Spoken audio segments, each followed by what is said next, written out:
Greetings and salutations, everybody. Welcome to the best damn movie-related show on the planet Earth, the John Campea Show, right here on my YouTube channel. I'm, of course, your host, John Campea, and it is an honor and a privilege to have you guys joining me here today, as it is every day, as we talk about all the deepest things in the world of movie news and all that kind of good stuff going around.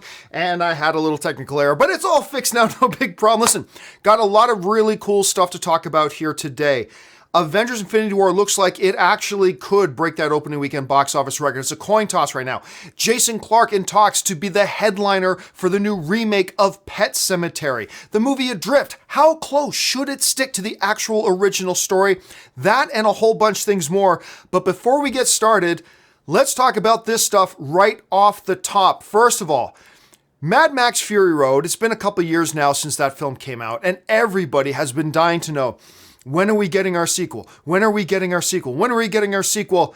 You know, George Miller wrote 2 other films. They got to be coming soon. Well, don't hold your breath, as a new Mad Max film may indeed not be coming anytime soon. There is a lawsuit going on between George Miller and Warner Brothers right now, and basically George Miller's production company is suing Warner Brothers. What's it over? It's over this. Miller is saying that Warner Brothers reneged on its contractual obligation to pay him and his production company a $7 million bonus if Mad Max Fury Road came in under budget. To which they say they did. Warner Brothers says, no, you actually came in about $30 million over budget. George Miller and his company are saying that's only because of last-minute changes that you guys insisted that we make. That's what took it over the threshold of that. You still owe us that $7 million, because the film we were going to deliver was under $7 million, and Warner Brothers says, no, they're changes you decided to make, and it's a whole lot of back and forth going on and stuff like that. Now, look, you can have in Hollywood organizations and bodies filing lawsuits against each other and still be friends. It's just business per se, right? However, it looks like this lawsuit has taken a nasty turn. As reported in IndieWire, the lawyers for George Miller filed this, and in their court documents, they said this to the court. They said the following. The filing notes that since Warner Brothers has destroyed the relationship of trust by allegedly refusing to pay Miller his bonus, they were, in quote, unable to work together on any future installments. When you start using phrases like, you've destroyed our relationship and we can't work together on any future projects, that throws a whole lot in doubt. First and foremost, any particular future possible installments of a Mad Max franchise, it kind of looks like that's out the window. It looks like that's gone. But more than that, after the critical success, and I believe, Mad Max Fury Road, I think it won 6 Oscars or something stupid like that, there was a lot of talk about maybe George Miller doing a DC movie for Warner Brothers as well. Well, with phrases like, you've destroyed any future possibility of us working together, that brings that whole thing into doubt too. Look, who knows how this thing resolves, but as of right now, it doesn't look like we're going to see George Miller working with Warner Brothers again anytime soon, and you can probably take that Mad Max possible follow-up off the table. Again, who knows what happens tomorrow? Maybe cooler heads will prevail. Maybe they'll rethink this whole thing and they'll get back on the same page. But as of right now, according to the stories that we're reading, this lawsuit is turning ugly and these sides don't seem to like each other very much. So we'll have to see how that all turns out. All right, let's move on to the next item and off the top here. The Russo brothers, of course, the directors of Captain America Civil War and the upcoming Avengers Infinity War, they were recently asked a little bit about Robert Downey Jr. Now, the question that was asked was basically, hey, can you see somebody else playing Iron Man other than Robert Downey Jr.? And they basically said no. But what is really interesting in this story is that the Russo brothers seem to indicate that Robert Downey Jr. may have no plans right now to leave the role of Iron Man anytime soon. Here's what the Russo brothers said in response when they were asked about Robert Downey Jr. The Russo brothers, directors of Infinity War, said this: there is nobody who can take over Iron Man from Robert. I don't think the audience would accept that. He never mentioned to us about leaving Iron Man, but it will happen at some point in time. He can't play the character forever. I am sure that there are lots of other things he wants to do in his career, but he loves playing the character. I know that, and we love working together. We'll see where it goes from here. Let me just read that one part again here. We'll have some. I always accept that he never mentioned to us about leaving Iron Man. if the Russo brothers, the directors of Infinity War, are to be taken at their word, and who knows, there might be some gamemanship going on here for sure. But if they're to be taken at their word, as far as they're concerned, as directors in the MCU, Robert Downey Jr. right now has given them no definitive plans about him stopping playing Iron Man. We know that his existing contract is running out, but then again, he's had contracts with them run out before, and they've negotiated new deals. So we've got Avengers 3, we've got Avengers 4. The last Iron Man film made over $1 billion at the box office, so a lot of people have been wondering if we'll get an Iron Man 4. Many people thinking, nah, he's going to be done playing Iron Man by the time these Avengers films are over. Well, if we're going to believe the Russo brothers, that what they're saying is that as of right now, Robert Downey Jr. hasn't let them know that he doesn't want to play it anymore. And the Russo brothers say he loves doing it. We love having him in these roles, so we'll see where we go. Again, this might be a little bit of gamemanship just to hide the fact that maybe Iron Man dies in Iron Man 3. I put together a video today on ranking the 25 characters and their odds of dying in Iron Man or in Avengers Infinity War. And Iron Man I ranked very high, like around a 40+% of him dying. But if these comments are to be believed, you probably shouldn't put any money down on Iron Man dying in this movie, but again, might be a little bit of misdirection. We're going to have to wait and see. Okay, guys, listen, when you watch the John Campea Show, I want to make sure you're caught up to date on everything going on in the world of movie news today, and even if we don't have time to go in depth into all those topics. So this is a little segment that we've got that I call the Movie News Feed. First up, we start this installment of the Movie News Feed with some sad news. This weekend it was reported that actor R. Lee Ermey passed away. An official statement from his longtime manager said the following: "It is with deep sadness that I regret to inform you all that R. Lee Ermey, the Gunny, passed away this morning from complications of pneumonia.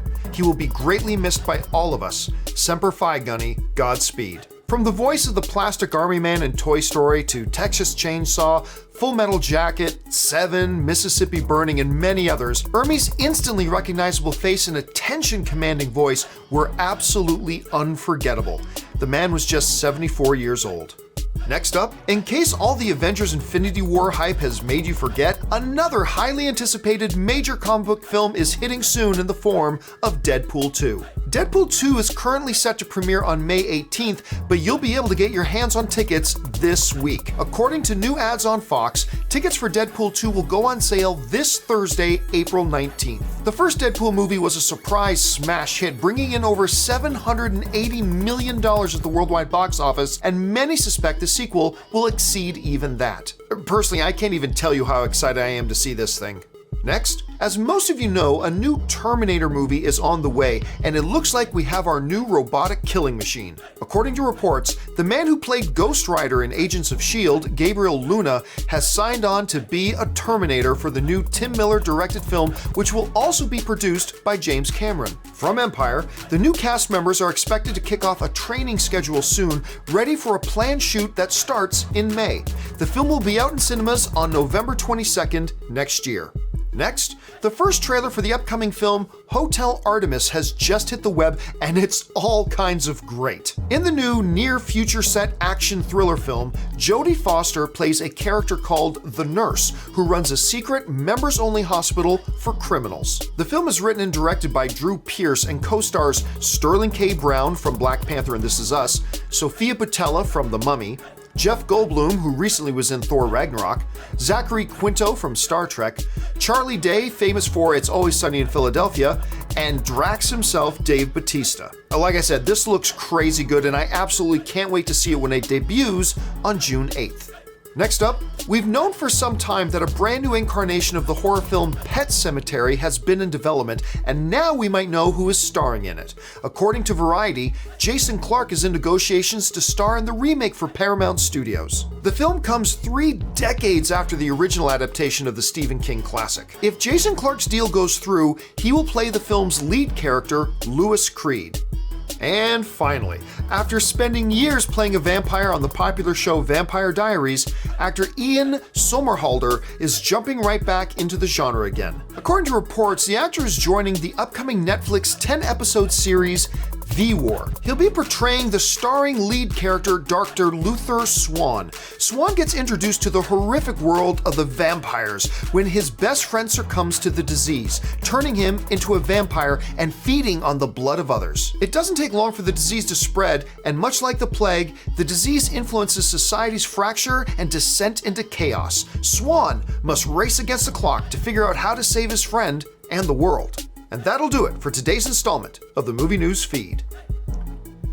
All right, and now you are all caught up to date on everything going on in the world of movie news today. You guys might have noticed we changed the schedule around.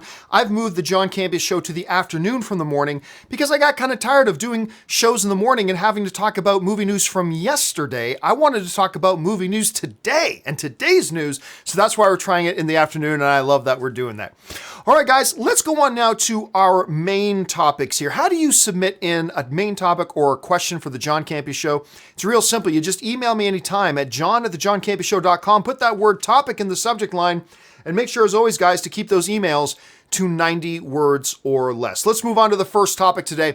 And the first emailed in topic today comes to us from RMLohner, who writes, the upcoming fact-based film Adrift has gotten some controversy for having a man who died in the real event survive, apparently just to avoid a movie where Shailene Woodley is the only person on screen for most of it. Does this actually cross some moral line that should be considered when claiming your film is quote-unquote based on a true story? All right, for those of you who don't know what RMLohner is talking about, there's this new movie coming up called Adrift.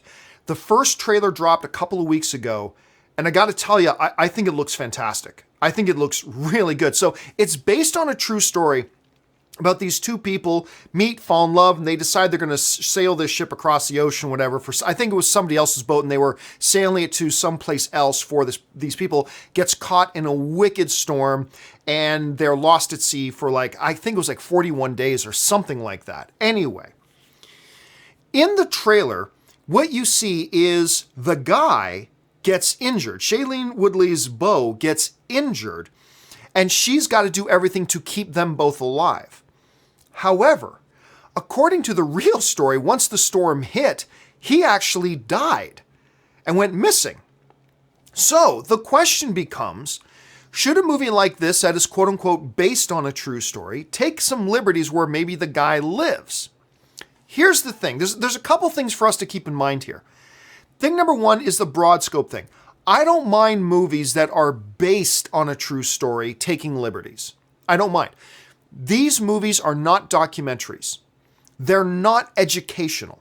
They're not meant to be accurate history lessons. They're still movies. They're still narrative movies. Hence, they're still meant to just be entertainment. It can be based on a true story, but that word based is pretty flexible, right? It's based on a true story, which means there's flexibility there to take some liberties. Now, if it goes out and says the exact, actual, true events, okay, then there's a little bit more responsibility. But when you say based on a true story, I believe there is some flexibility. The other thing to keep in mind here, though, is this. Just because in the trailer we see her with him, that doesn't necessarily mean in the movie he survives the initial storm. There could be multiple different things. It could be like one of these psychosomatic kind of situations where she's just envisioning him still there. That it's a mental defense mechanism for the character to imagine, no, he's still alive. He's still here. And the only reason I'm doing everything is because he's injured and can't do anything. So maybe that's part of it. Maybe in the movie he does disappear and die, but this broken, injured form of him just becomes a figment of her imagination. That's possible. Or it's possible that they're taking an extreme liberty with the film and saying he survives the initial storm. Maybe he dies later in the movie. Maybe he doesn't. But again, even if they do that, for me, it's not that egregious because I don't expect my movies that are based on true stories to be documentary history lessons. You know what I'm saying? I believe in filmmakers taking liberties, provided they don't make the representation that we are giving you the exact facts as they happen. As long as they don't say that, and it's not a documentary, and it's not meant to be educational, then I'm okay with it. I'm actually okay with it. So it could be any of those three options. Let's just wait and see how it turns out. But I want to know what you guys think.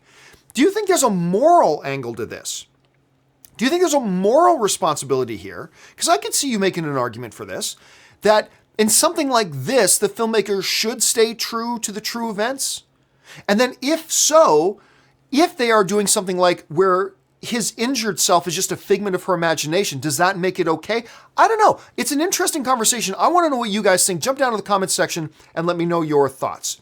All right, let's move on to the second email topic today. And the second email topic today comes to us from AJ Messiah, who writes, "Hey, John, your show is great as always." Thank you so much, AJ.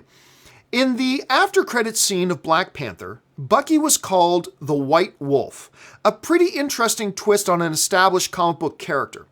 Do you think this scene negates any chances of Bucky becoming the next Captain America? I believe he is destined to stay in Wakanda as White Wolf, and Falcon will take up the shield. Thanks, and bring on the filthy." All right, thanks for the question, man. And yes, in the post-credit scene, one of the post-credit scenes of Black Panther, we see Bucky is now pretty much healed. Somehow, some way, the Wakandan scientists have figured out a way to clean out all the garbage out of his head, and if he's not healed, then he's on his way to recovery, right? And one of the things that the children call him is White Wolf. Now, in the comics, without going into great detail, there's a character called White Wolf, who's this white kid, gets stranded in Wakanda, gets adopted by T'Challa's father, T'Chaka, and is raised kind of as a sibling to T'Challa and Shuri, right? And his name is White Wolf. He's the character White Wolf. Now, a couple things to keep in mind here. Number one, just because the kids called him White Wolf, that does not necessarily mean he's now the comic book character White Wolf. That's not necessarily that. We've seen filmmakers do kind of things like this before, where it's just a little wink, like, for those of you in the audience who know what White Wolf means, it could very well just be one of those. However, let's follow the path of your question here. If he is White Wolf, and they are saying they're going to change his name to White Wolf or something like that, does he become destined to stay in Wakanda and not become the next Captain America? I'll be honest with you, I've never thought he was going to become the next Captain America. The way they've handled Bucky in the cinematic universe, there's no way that can happen. He has just been, for too many decades and decades and decades, he's been an assassin. He's been a villain. He's been the bad guy. Just recently in Captain America Civil War, he did some very bad things in Captain America. Now, granted, he was under mind control, all that kind of stuff. That's fine. But when you go from decades and decades and decades and decades, you don't just go, oh, you're feeling better now? Okay, you're Captain America. I just don't see that happening. And certainly you're never going to get Tony Stark, Iron Man to sign off on that. And you're not going to get War Machine to sign off on that. And you're not going to get a lot of these guys to sign off on that. Like, I think even Black Widow, who sympathizes with Cap and his feelings for Bucky, I don't think you're going to get Black Widow to sign off on that either. Like, forget the White Wolf stuff. I don't see it being a realistic scenario that you could take Bucky and make him Captain America. I just don't see that working. Especially with the Sokovia Accords and all that kind of stuff. There's no way he becomes Captain America. Now watch, they make him Captain America. Fine. But I just don't see it happening. And the whole White Wolf angle could be more suggestions that, hey, maybe Bucky's found his place in Wakanda. That's where he's happy. That's where he's healed. All that kind of stuff. He's fighting now for Wakanda. Maybe. That's totally a possibility. The other interesting thing here is I don't see Falcon becoming Captain America either. They just haven't used him in such a way that has set him up to become Captain America. He's not Steve Rogers. And, that goes beyond the point that I don't really think Captain America is going to die anyway. I really don't think he's going to die anyhow anyway. But anyway, that's why I don't see that happening. I don't see Bucky becoming Captain America. Even if it wasn't for the White Wolf thing, I just don't think the way the MCU has set itself up makes it really, really even possible for him to become Captain America anyway. All right, let's move on now to the third and final emailed in topic of the day. And the third and final emailed in topic today comes to us from Rhonda DeWitt, who writes, "Hey, John, the last tracking numbers have come out, and even though Avengers Infinity War still hasn't sold as many advance tickets as The Force Awakens, it's looking like it's possible it could catch it for the largest opening weekend in history. Question, with the new tracking number, what do you think are the chances of this happening?" Okay. So this has been an ongoing question. I said for a while, I didn't really believe that that Avengers Infinity War could catch The Force Awakens. It's just such a big number, right? But a couple of weeks ago, For you guys who watch the show regular, you'll remember this. There was an early tracking number that came out and said 230. Remember that? And I said, here's the thing. These projection numbers are usually pretty damn close, usually within 10%, give or take 10%, right? At 230, if you add 10%, it's another $230 million. Now you're talking about it open to $256 million.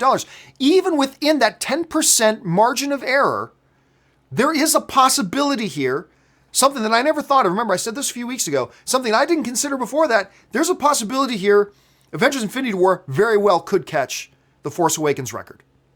It's possible. It's very possible.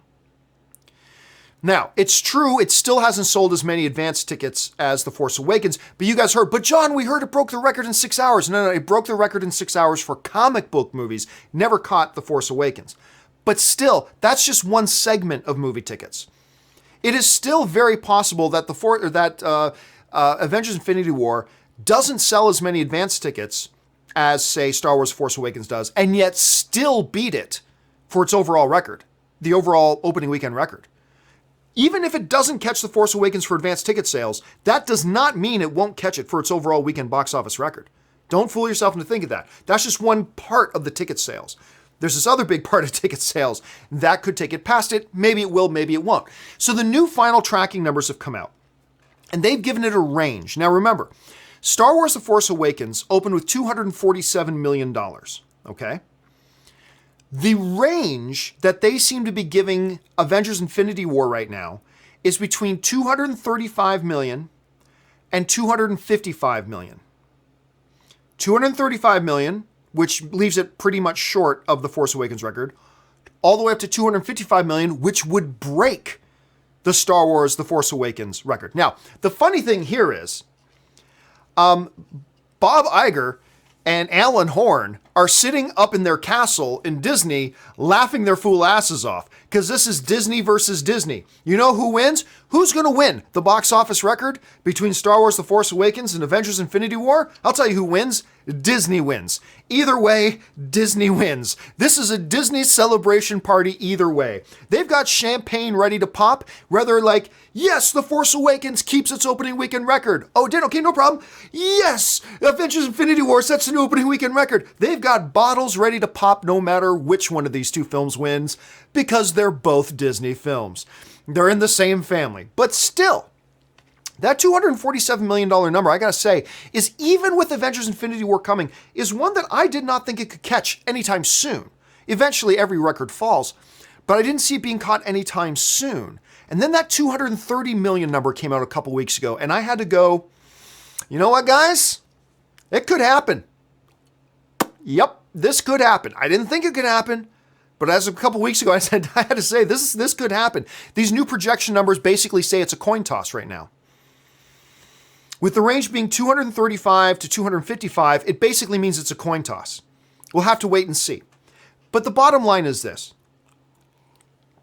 Regardless of whether Avengers Infinity War falls short of that Star Wars The Force Awakens $247 million mark, say it makes $240 million opening weekend, or whether it exceeds by a couple of million, it doesn't change the overall bottom line. The bottom line is Avengers Infinity War is already a massive hit.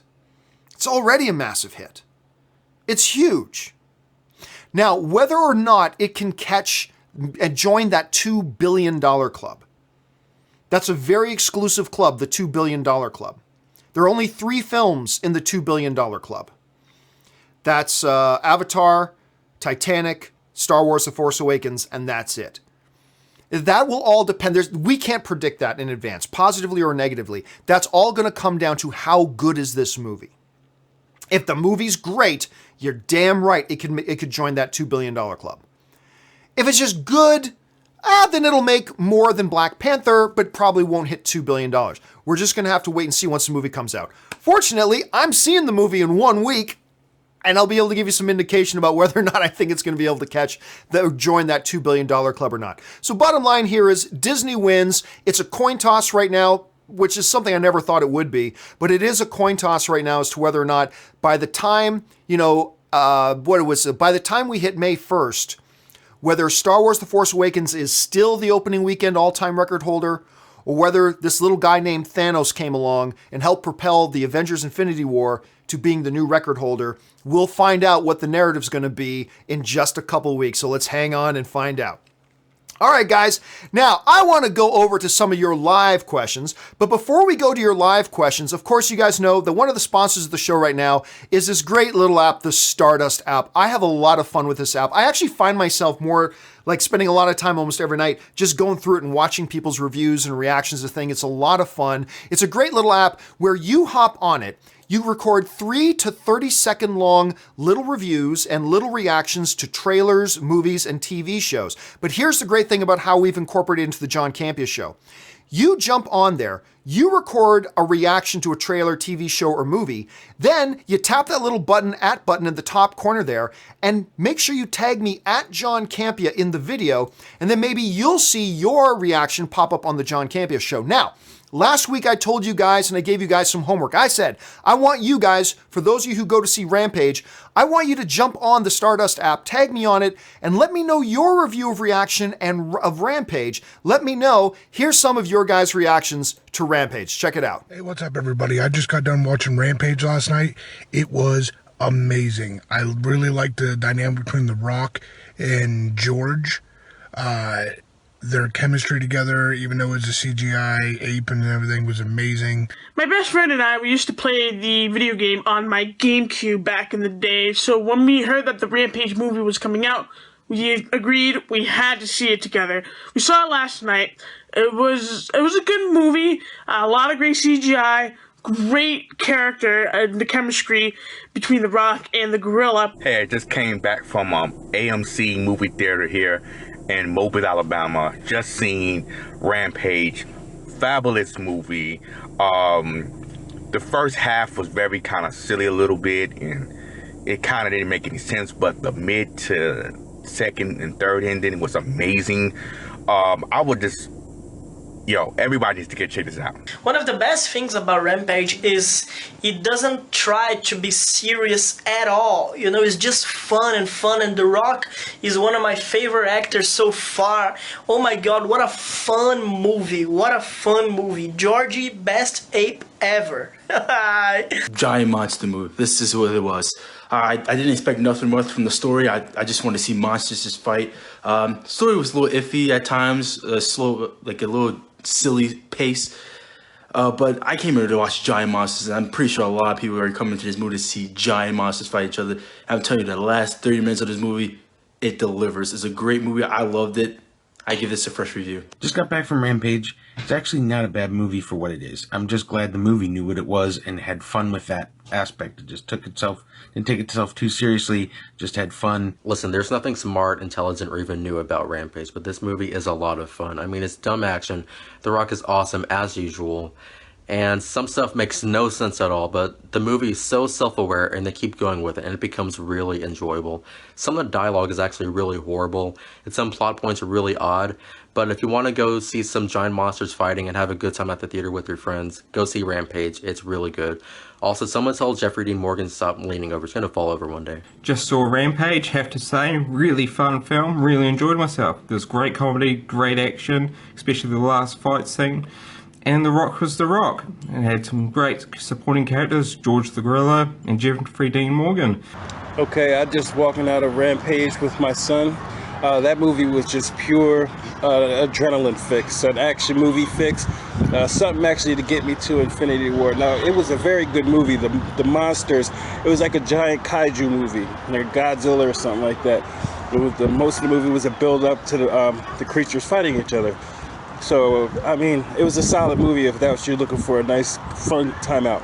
Hey, what's up, everybody? All right, guys, thank you so much for sending in your reactions. And guys, I want to do another What We're Watching segment a little bit later this week. But this time, no particular homework. Just send me and tag me on any reaction of any movie, trailer, or TV show you want to recommend, that you want to review, whatever. Send those in to me and just make sure you tag me at John Campea in the mentions. All right, with that out of the way, I've got about 10 minutes left here. Let's get to some of your live questions that you guys have been sending in. And we start things off with Adam Douglas, who writes, it looks like a two-parter. Films like Incredibles / Chronicle aren't based on actual comics. but are influenced and have the look/feel of Marvel/DC films and regarded as superhero movies. Isn't it time we expand our acceptance of what a video game movie is? Films like Ready Player One, Jumanji 2, Wreck-It Ralph aren't based on actual games, but are influenced and have the look/feel of video game movies. Aren't we lax on superhero movies and not video game movies with the same criteria? Well, I'm going to disagree with you on this, Adam, and here's why. First of all, it's fair to call, say, what's something like The Incredibles. It's fair to call The Incredibles a superhero movie. It is a superhero movie. What you can't call The Incredibles is a comic book movie, because it is not a comic book movie. It's superheroes, but it's not a comic book movie. Chronicle is not really even a superhero movie, but it's definitely not a comic book movie by any stretch. And that's why when we come to, I believe terminology and I believe definitions matter. You know, something that is a video game movie, what that literally means is it is a movie based on a video game. A comic book movie literally means it's a movie based on a comic book. And that's why, is Wreck-It Ralph in the movie? Is Wreck-It Ralph a video game? Yes, but it's not a video game movie. Like, let's take this for example. Let's say you take a movie about anybody. Can you call it a biography? No, it wasn't based on a real person. Yeah, but it is a person, even if it's not based on a real person. So let's just call it a biography. No, it's not. There's a definition for biography. It's based on a real life person. You don't get to make up a character and just call it a biography, because that's not what it is. A video game movie is a movie that is based on a video game. Taking a video game, a pre-existing video game property, and making it into something else. And look, I've said this before, I don't believe you can call The Incredibles a comic book movie. It's not a comic book movie. It looks like a comic book movie, sure, but it's not a comic book movie. Chronicle may look like a comic book movie. I agree, it does. It looks like it, but that doesn't mean it's a comic book movie. Look, you put tomato sauce on ramen noodles, it looks like Italian food, but it's not Italian food. So that's just kind of how I feel. But listen, Adam, you're not alone. There are a number of people who've always wanted to debate with me about that, who do feel that things like, well, I mean, yeah, Wreck-It Ralph isn't a video game, and Ready Player One isn't a video game, and Jumanji isn't actually a video game, but they look and feel like video game movies, so we'll call them video game movies. And that's cool. There's other people who believe that too. You're definitely not alone in that, and it's not like I have the final word on what is and what isn't a video game movie. But you're asking me my opinion, and my opinion is no. Jumanji, Ready Player One, Wreck-It Ralph, they are not video game movies. They're just, by definition, they're not. So that's just kind of how I feel about it. Question is, how do you guys feel about it? Jump into the comments section and let me know what you guys think. Great topic, Adam. All right, next one comes to us from Dakota Barber, who writes, glad to hear Claire Kuhn is Proxima Midnight in Infinity War. Yeah, well, at least she's going to do the voice. I mean, if I'm not mistaken, she was in that TV show The Leftovers, if I'm not mistaken. Show that I didn't really watch. But let's not get too far ahead of ourselves. It's probably most likely a CGI character and she's doing the voice. So don't get too excited. But I mean, it's still kind of neat that somebody that some people I'm sure is a fan of, they have her doing a voice in it. Toothless writes, thoughts on starting a discord.com chat server. You know what's funny?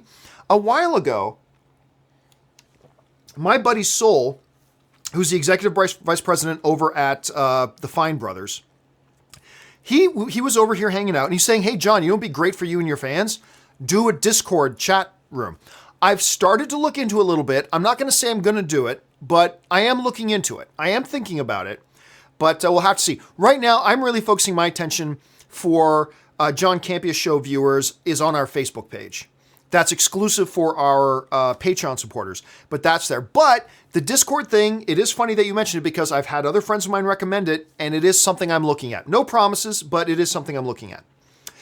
Brandon Torres writes, is Solo's May release a mistake, box office-wise? Star Wars gets repeat viewings and no competition in no competition in December. What? Anyway, plus family viewings for Christmas. Okay, no, I do not believe it's a mistake. I like Star Wars movies in May. That's where I like them being. Let me just bring this up. To say that there's no competition in December, not true at all. If anything, there's less competition for Solo in its May release date. Because Deadpool will have already opened. It's already had its opening weekend, okay? It's going to do big business in its second weekend too, but its opening weekend, Deadpool's, is now out of the way. The Avengers Infinity War is going to be 4 weeks out. is going to be 4 weeks away, 3 to 4 weeks away since it opened. So Avengers Infinity War, if you track like the progression of Black Panther, it was only making so much money in its fourth week. I mean, giant numbers for its fourth week, but still overall finite numbers, right? What's coming out after? See, that's the question. With it opening in May, what is coming out after Solo opens up, right? Let me just open up the release schedule here. Okay, Solo has a couple of weeks after it opens all to itself. Because here's what we got. We got Solo, a Star Wars story, opening on the 25th, right? So what happens? What opens the following week after that? Action Point and Adrift. I'm looking forward to Action Point. I'm looking forward to Adrift. Neither of those movies are going to be big box office movies. They're going to do fine for little films, but neither of them are a box office threat, right? So the week after Solo opens, basically no serious box office competition. Then you move into the following week. Again, no real strong box office competition. You got Hereditary and you got Ocean's 8. Ocean's 8 is going to do some business, but it's not going to be a $75 million opening weekend movie or anything like that. So there are movies opening. So now you've got 3 weeks that Solo opens where it has nothing significant opening against it. It's not until you get all the way to June 15th, all right? 3 weeks later, 21 days later, after Solo opens, you get The Incredibles 2. So there you go. There's your first real stiff competition is Incredibles 2. But you basically got nothing for its first 20 days. This is a pretty good spot for Solo. Now, on the other hand, let's look at December. On December 14th, you got the new Peter Jackson film, Mortal Engines. That's going to be big. Not Incredibles 2 big, but it's going to be big. You got the new Spider-Man animated film, Spider-Man Into the Spider-Verse. You got the James Cameron produced Alita Battle Angel. You got Aquaman. You got Bumblebee. You got the new Sherlock Holmes movie, Holmes and Watson. You got the new Mary Poppins movie. You got an untitled Warner Brothers event film. December is already kind of stacked. So this notion of open in December when there's no competition, there's competition. There's serious competition. Not Avengers Infinity War competition, but again, by the time Solo opens, it will have been a month since Avengers Infinity War opened. It's only going to be making a fraction of the money it makes in its opening couple of weeks. You got Deadpool 2, but again, at least the biggest weekend for Deadpool 2, which is going to be its opening weekend, is now in your rearview mirror, and you don't have to worry about it. So, I actually think May was the right release date for this thing. I really do. I think May was the right release date. And look, I still don't think it's going to make all that much money. I think Solo, no matter where you release Solo, it wasn't going to make tons of money. I know projections are saying it's going to make $150 million opening weekend. I still don't buy that. I think it makes closer to 100. Maybe closer to 100. And it ain't going to be I do not believe it's going to be the fourth Star Wars film in a row to make $1 billion at the box office. I believe it's going to come in around 700 million, which is fine. 700 million is great, but it's not going to hit $1 billion. So, and I believe that's the case wherever you put it. So actually, when you really look at the landscape, I think this May release date is probably a pretty good release date for it. All right, let's move on here. Chris Martin writes, I finally saw Ready Player One and it was great. Only negative I have is with the villain. All I saw was Krennic from Rogue One. And yes, there was a little bit. And look, I love Ready Player One. Absolutely adore that film. But I do have some qualms with the villain. It just came across a little too one-dimensional. I came across a little, I'm the bad guy. You know, I never got the sense that he ever felt like he was doing... The best bad guys are the ones who think they're right. Those are the best bad guys, the ones who think they're the good guys. And, I mean, there's a lot of different things, but it was a very one-dimensional character. It was very, I'm a bad guy, like that there too. So I agree, that was one of the shortcomings of the film. Fortunately, everything else about it was so great that it didn't really matter. All right, Josh Crichton writes, over the past couple of months, I've been in a negative place in my life, such as losing a job. That's horrible, man, that sucks. But through that time, I've decided to write a fictional and inspiring book called Somebody's Angel. That's awesome. You know what? Seriously, one of the best things to do whenever I've hit, down parts in my life, when I've felt down for whatever reason, I find tapping into creative outlets is one of the best ways through it. Because it gets your head into a certain space. It also makes you look at life a little bit differently when you're doing something creative. And that's all healthy and that's all good. So good on you, Josh, for taking the initiative, not just sitting and wallowing when bad things happen, because bad things are going to happen to all of us. The question is, how do you deal with it? And tapping into some creative outlets is one of the best ways to deal with it. So I applaud you for that, Josh. That's great. Thanks for sharing that. Ben Rayner writes, would you have preferred it if Spider-Man got 1 or 2 more solo movies before Infinity War? No, I'm good with it. I'm totally good with it. Look, Infinity War, tragedy happens on its own schedule. It doesn't wait for a time that's convenient for you.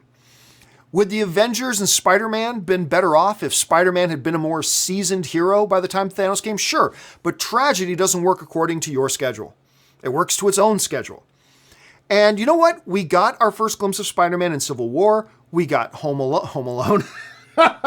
We got Spider-Man Home Alone. We got Homecoming. We got Spider-Man Homecoming. I feel now we're good to go. And besides, look, Avengers Infinity War is not going to be a Spider-Man movie. There's 738 characters in this movie. Okay? I swear to God, at this point, I'm not going to be surprised if Superman comes flying down out of the sky and is in this movie too. Everybody's in this movie. So it's not like there's going to be a lot of attention paid to Spider-Man. He's going to have a few moments, all that kind of stuff, but it's not that big a deal. So honestly, I don't think it's going to hurt Infinity War or the Spider-Man character at all for the fact that we're going into Infinity War with a Spider-Man that's only been in Civil War and Spider-Man Homecoming. I think it's totally fine. I don't think it really would have made much of a difference if he had 1 or 2 more under his belt before then. The number Thor writes, breaking news. They have just announced 9 Rise of Iron Dom. Yeah, so I'm constantly complaining about Iron Man Jr. or Iron Spider. And of course, Dominic Toretto is saying all they got to do now is make Iron Dom. That's it. Now you've created the character that can beat Superman every day of the week. Chris Martin writes, 2019 is going to be a huge year for Disney. March 8th, Captain Marvel, Dumbo, Penguins, Avengers 4 will be released on May 24th, Aladdin, Toy Story 4 on July 19th, The Lion King, Artemis Fowl, Frozen 2, Star Wars Episode 9. Yep. Again, let me paint that visual picture again. You got Bob Iger and Alan Horn sitting up in the Disney Ivory Tower with mountains of bottles of champagne. It feels like they're popping new bottles every single day. Hey, guess what? Force Awakens is still the record holder. Oh, no, wait, scratch that. Infinity War's the record holder. Pop champagne. Oh, guess what? We got Captain Marvel coming out. Pop champagne. Oh, guess what? We got Frozen 2 coming out. Cha-ching. Pop champagne. It's going to be a lot of champagne popping going on over at the headquarters of Disney. Believe you me. I mean, I live right up the street from Disney's offices. Like, the Disney lot is literally about, I'd say it's about a 5-minute drive, about a 20-minute walk up the street from where I live. I can smell the champagne from here. Just constant, nonstop flowing of champagne over there. And you're right, Chris. 2019 is going to be no exception. It's going to be a ridiculously large... Because let's go through here. Captain Marvel is going to be huge. Dumbo, who knows how big that'll be. Penguins, Avengers 4, that'll be $1 billion film. Aladdin has the potential to be $1 billion film. Mark my words. Aladdin has the potential to be $1 billion film. Toy Story 4 will be huge. Lion King has the potential to be $1 billion film. Artemis Fowl, Frozen 2 has the potential to be $1 billion film. Because if I'm not mistaken, let me just look it up. I think the first Frozen is in the $1 billion club. Let me just double check that. Frozen. I believe Frozen is in the $1 billion club, but let me just verify that. Frozen made $400 million domestically, $1.2 billion. So Frozen is in the $1 billion club. Star Wars Episode 9 will probably join the $1 billion club. I mean, it's going to be a psychotic, unprecedented run. All right, last question of the day. And don't worry, guys, if you've sent in a live question and I didn't get around to it, no worries. I'm going to take those questions and I'm going to put them in the companion video that'll be up at like first thing tomorrow morning. The companion video will go up and your questions will get addressed in that companion video. So the last question today comes to us from Orange Hand, who writes, I like how Doctor Strange also served as Mordo's villain origin story. True. Looking forward to the dynamic the former friends will have in the sequel. How about you? Yes. And you know what? See, some people try to compare the turn of Mordo in Doctor Strange to the turn of Sinestro in the Green Lantern movie. Because in the Green Lantern movie, it's just, I'm a good guy, I'm Sinestro, I'm a good guy, I'm a good, no, I'm bad, like, right? It was just like this kind of weird, all of a sudden turn. Mordo is different. They laid the foundation for the basis of Mordo's turn throughout the entire Doctor Strange movie. And for him to walk away from the sorcerer, and his ultimate belief now, sorcerers themselves are a threat to the natural law, to the natural order. Again, the best villains are the ones who think they're the good guys. Mordo has come to the point, because of everything that he's seen unfold, because of the shattered faith in the Ancient One who lied to him, and then what he saw Strange and Wong doing, he's lost faith, he's walked from it. Then in the end credits scene, he's realized, you know what? You know what the biggest problem, the biggest threat to the natural law is? Sorcerers. And his commitment to the natural law is kind of his motivating factor.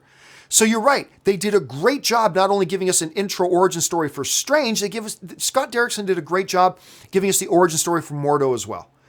And I'm really looking forward to seeing where they go from here on that. All right, guys, that will do it for me for today's installment of the John Campea Show. Thank you so much for joining me. Listen, do me a favor.